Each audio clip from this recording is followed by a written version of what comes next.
हमारा एक निरपराध व्यक्ति नहीं बल्कि निरपराध मुख्यमंत्री जिसको सलाखे के पीछे क्या नाटकीय ढंग से सेंट्रल फोर्स क्या क्या एजेंसी ला करके डालने का काम किया। न्यायालय इस कानूनी रूप का जो बारीकी पहलू है उन तमाम बारीकी पहलू को अध्ययन करते हुए आज बेकसूर उन्हें बरी किया।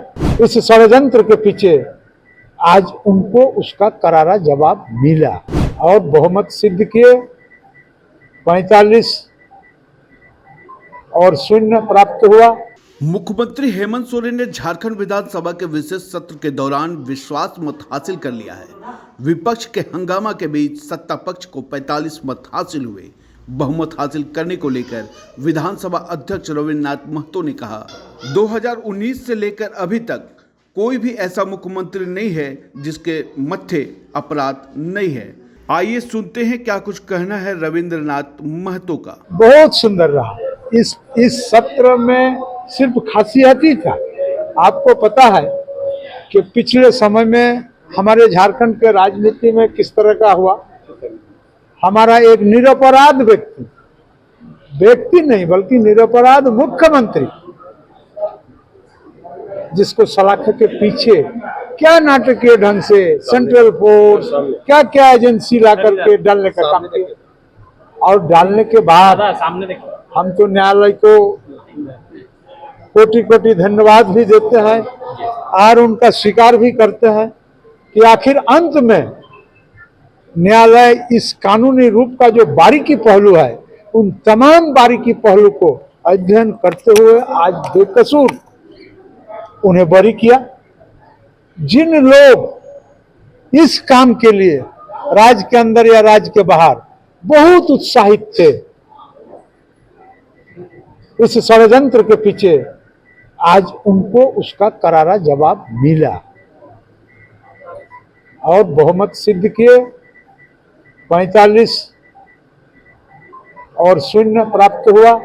सत्ता पक्ष को 45 मत प्राप्त हुआ, इन्हें शून्य प्राप्त हुआ और शून्य प्राप्त होने के बाद फिर से कैबिनेट का विस्तार होगा और जो बचा हुआ कालखंड है हमारे इस टेन्योर का, उस बचा हुआ कालखंड को पूरा होगा।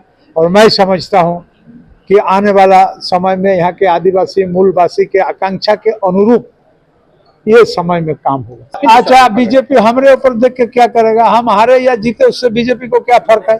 बीजेपी रांची लोकसभा सीट देखे, हम तो एक स्टेट का हैं असेंबली के स्पीकर और असेंबली के स्पीकर को क्षेत्र जाने में दिक्कत होता है, इसलिए असेंबली के स्पीकर को हारना पड़ता है बहुत अधिकांश समय में। तो उससे उनका पेट में दर्द क्यों? उन्होंने रांची सीट कैसे हारा? इतना कद्दावर नेता, देश का मंत्री, उस पर उसको आत्ममंथन करने का चाहिए। उसके बाद भी सुनिएगा जी, बोलना मेरे लिए उचित नहीं होगा इसलिए नहीं बोलेंगे। वो नहीं, उनको अपने गिरेबान में झांकना चाहिए कि कहाँ कितना लॉस किया झारखंड राज्य में पार्लियामेंट सीट में। इस सब चीज पर विचार करना चाहिए और इस बात को, इस हार को तो मैं स्वीकार करता हूं, लेकिन उन्हें दिखाई नहीं देता इस हार के अंदर में भी जीत है। जब आपने इसको छेड़ दिया तो हमको जवाब देना भी जरूरी है। इसके पहले चुनाव में हम 36,000 वोट से पीछे थे, उनको याद करा दीजिएगा, और इस बार तो मात्र 20,000 से पीछे हैं। 18,000 वोट मेरा बढ़ा है और बीजेपी का 2 से 2,500 बढ़ा है। तो आप अंदाजा कर लीजिए क्या रिजल्ट हो सकता है। आप पत्रकार गवाह हैं, बीजेपी कब से बोल रहा है? डे फर्स्ट से बोल रहा है, लेकिन डे फर्स्ट से बोलने के बाद इस टेन्योर का अंतिम समय है। अब इनके बोलने में क्या दम है वो खुद आकलन करें। वो बोल के संतुष्ट होना चाहता है, बोले, कौन मना करता है? हम लोग काम करके संतुष्ट होते हैं और आगे भी करेंगे। खबर स्तंभ।